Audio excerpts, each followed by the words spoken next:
O clima nos bastidores do Flamengo mudou de forma brusca. E não é exagero dizer que a temporada virou uma chave silenciosa nos últimos dias. Decisões duras, conversas francas e um recado claro: o elenco não será montado por nome, histórico ou carinho da torcida. O comando agora é técnico, estratégico e direto. Felipe Luiz decidiu agir, a diretoria deu respaldo total e 3 jogadores experientes já estão oficialmente com futuro fora do clube. E, como se não bastasse, um dos principais meio-campistas do elenco entrou em modo de avaliação pesada. O Flamengo iniciou uma verdadeira faxina interna. Antes de seguir, já se inscreve no canal e deixa o seu like. Isso fortalece demais o nosso trabalho e garante que você continue recebendo informações exclusivas, bastidores quentes e análises profundas sobre tudo o que acontece no Flamengo, especialmente em momentos decisivos como esse. Desde que assumiu o comando técnico, Felipe Luiz deixou claro internamente que não faria concessões. O discurso sempre foi o mesmo: quem entrega rendimento joga, quem não entrega perde espaço, independentemente do peso do nome ou do salário. O que mudou agora foi o timing. Com o início da temporada e o planejamento traçado até o meio do ano, a diretoria decidiu acelerar processos que estavam sendo avaliados com cautela. O Flamengo entende que precisa ajustar 3 pontos fundamentais: reduzir a folha salarial, enxugar o elenco e abrir espaço para novas movimentações no mercado. E tudo isso passa, inevitavelmente, por saídas, algumas estratégicas, outras dolorosas, mas consideradas necessárias para manter o clube competitivo em alto nível. É importante destacar um ponto logo de cara: o caso Wallace Yan já está encerrado. O jovem atacante foi vendido em definitivo para o Red Bull Bragantino.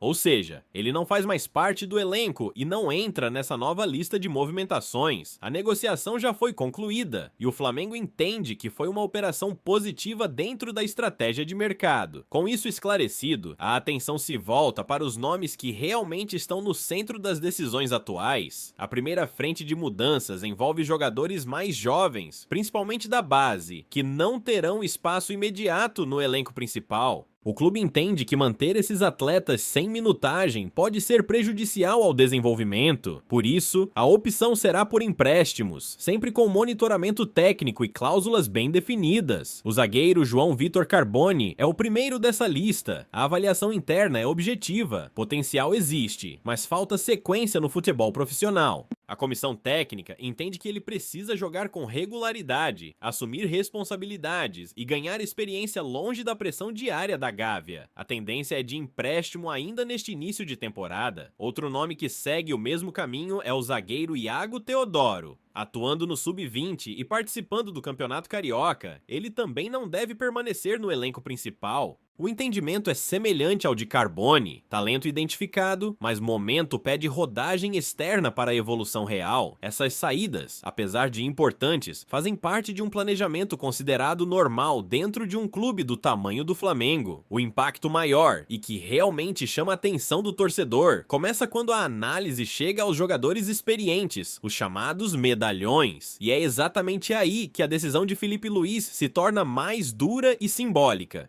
O volante Alan, de 28 anos, não faz parte dos planos da comissão técnica para a sequência da temporada. O jogador tem um dos salários mais altos do elenco. Chegou com expectativa elevada, mas não conseguiu entregar regularidade nem se firmar dentro do modelo de jogo desejado pelo treinador. A decisão já foi comunicada internamente e a diretoria trabalha para resolver a situação ainda neste mês. Há interesse de clubes como Santos, São Paulo e Corinthians, o que pode acelerar a saída. No setor ofensivo, outro nome que perdeu força é Michael. Apesar da identificação com a torcida e de momentos pontuais de destaque, o atacante não convenceu Felipe Luiz no aspecto tático e coletivo. O treinador avalia que o estilo de jogo do jogador não se encaixa no que ele deseja implementar no Flamengo. Conversas com o Santos já existem e o futuro do atleta está em aberto. Mas talvez o ponto mais sensível de toda essa reformulação envolva o meio-campo. O uruguaio Nicolás de la Cruz não está oficialmente na lista de dispensas, mas entrou em um novo status dentro do clube. O Flamengo não pretende forçar uma saída, porém também não fará esforço para segurar o jogador caso chegue uma proposta considerada vantajosa. A postura é clara: portas abertas para o mercado. Isso representa uma mudança importante de mentalidade.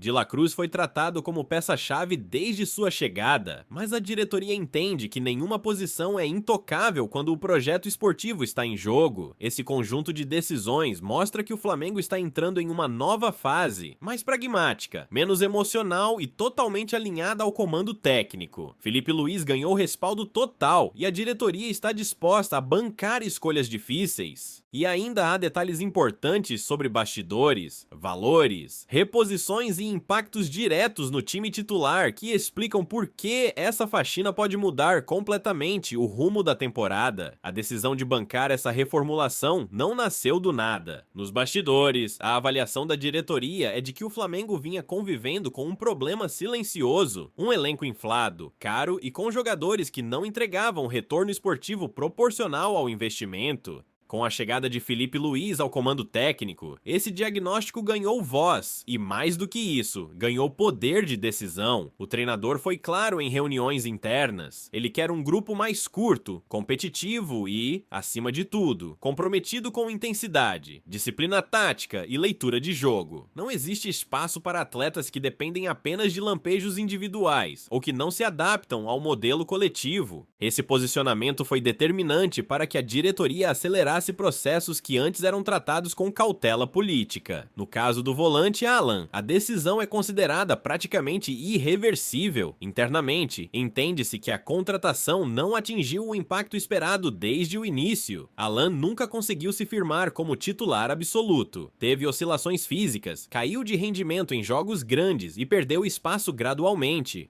Felipe Luiz enxerga o setor de meio campo como peça-chave do seu sistema e não vê no volante o perfil ideal para essa função. Além do aspecto técnico, pesa também a questão financeira. Alan recebe um salário elevado, incompatível com o papel que vinha desempenhando no elenco. A diretoria entende que liberar esse custo é fundamental para dar fôlego ao planejamento de 2026, principalmente pensando em reposições mais jovens ou com características mais alinhadas ao estilo do treinador.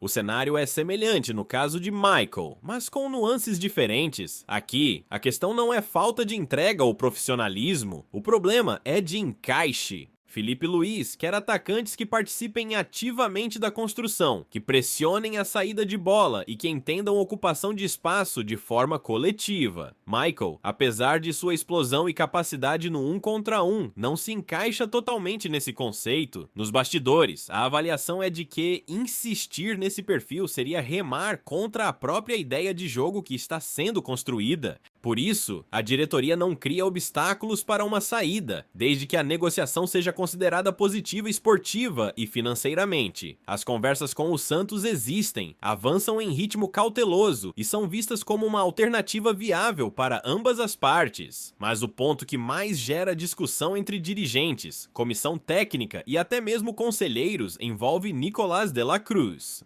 Diferente dos outros nomes, De La Cruz não foi descartado, ele é avaliado. E essa diferença é fundamental para entender o momento do Flamengo. O uruguaio é visto como um jogador de alto nível técnico, mas a comissão técnica entende que o time precisa de mais equilíbrio no meio-campo. Felipe Luiz avalia que, dependendo da proposta e do contexto, a saída de De La Cruz pode abrir espaço para uma reformulação mais profunda no setor, tanto tática quanto financeiramente. Não existe pressão para vender, mas também não existe blindagem. Esse posicionamento representa uma mudança cultural importante no clube. Em outros momentos, jogadores desse patamar seriam tratados como inegociáveis. Agora, a lógica é diferente. Nenhum atleta é maior do que o projeto esportivo. Enquanto isso, a diretoria trabalha em silêncio no mercado. A ideia não é apenas vender ou emprestar, mas planejar reposições cirúrgicas. O Flamengo não quer inflar novamente o elenco com apostas aleatórias. O perfil buscado é claro, atletas mais jovens, com intensidade, margem de crescimento e capacidade de absorver rapidamente o modelo de jogo do treinador. Essa postura também explica por que os jovens João Vitor Carboni e Iago Teodoro foram incluídos no plano de empréstimos. O clube entende que não adianta segurar promessas apenas para compor elenco. Ou joga, ou desenvolve fora. Essa mentalidade tem sido um dos pilares da nova gestão esportiva.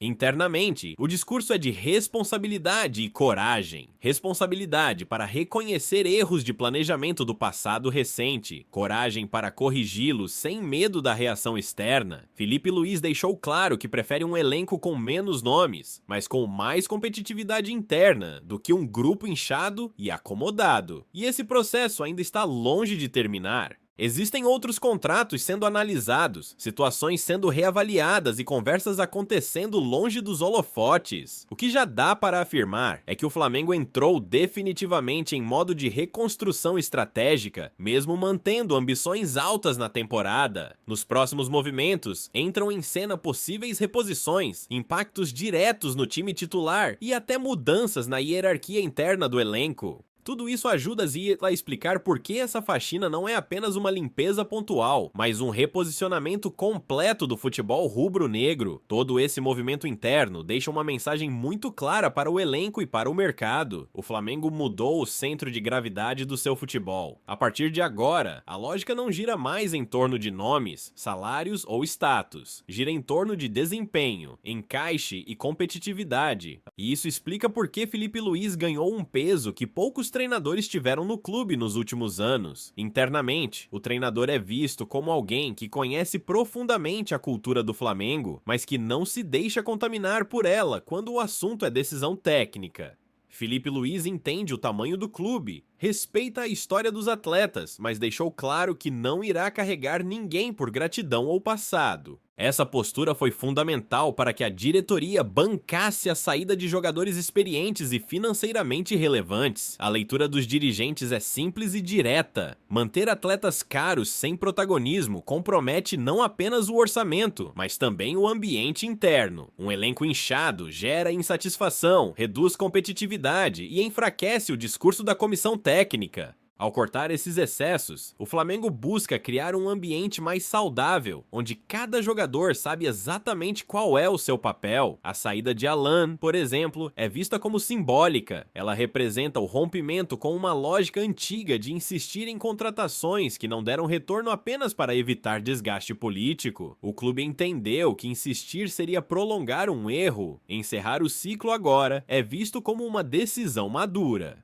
No caso de Michael, a análise vai além do campo. O Flamengo entende que o jogador ainda tem mercado, ainda desperta interesse e pode render uma negociação interessante. Ao mesmo tempo, sua saída abre espaço para um atacante com características mais alinhadas ao modelo que Felipe Luiz quer implementar, com mais intensidade, recomposição e entendimento coletivo. Já a situação de Nicolás de la Cruz é tratada com mais cautela. O clube reconhece o talento do jogador, mas também entende que seu valor de mercado pode ser estratégico para uma reformulação mais profunda no meio-campo. Caso uma proposta considerada vantajosa chegue, a diretoria não hesitará. E isso, por si só, já mostra como a hierarquia interna mudou. Outro ponto importante dessa reformulação é o uso mais inteligente da base. O Flamengo não quer mais promessas estagnadas no banco ou servindo apenas como reposição emergencial. Os empréstimos de João Vitor Carboni e Iago Teodoro seguem uma lógica moderna de desenvolvimento. Jogar é prioridade, evoluir fora, voltar mais pronto e com mais bagagem. E é importante reforçar, a venda de Wallace e Ian para o Red Bull Bragantino já faz parte dessa nova mentalidade. O Flamengo entende que nem toda promessa precisa ou vai se transformar em titular do time principal. Saber vender bem também é sinal de maturidade esportiva. O que se desenha para secar a sequência da temporada é um Flamengo mais pragmático, menos emocional e muito mais estratégico. Um clube que aceita perder nomes para ganhar estrutura, que prefere ajustar agora do que empurrar problemas para o futuro, e que aposta na ideia de jogo como pilar principal, não no peso da camisa individual. A diretoria trabalha em silêncio, mas com planejamento claro. As reposições que virão, se vierem, serão pontuais. Nada de contratações em excesso. Nada de apostas sem critério. O foco é montar um elenco que consiga sustentar intensidade ao longo da temporada e competir em alto nível em todas as frentes. No fim das contas, essa faxina não é apenas sobre quem sai, é sobre o Flamengo que está sendo construído. Um Flamengo com identidade definida, comando forte e decisões alinhadas entre campo e diretoria. Pode gerar ruído agora, pode causar estranhamento no torcedor, mas internamente a convicção de que esse é o caminho. O recado está dado, o Flamengo entrou em uma nova fase e quem não se encaixar, independentemente do nome, ficará pelo caminho.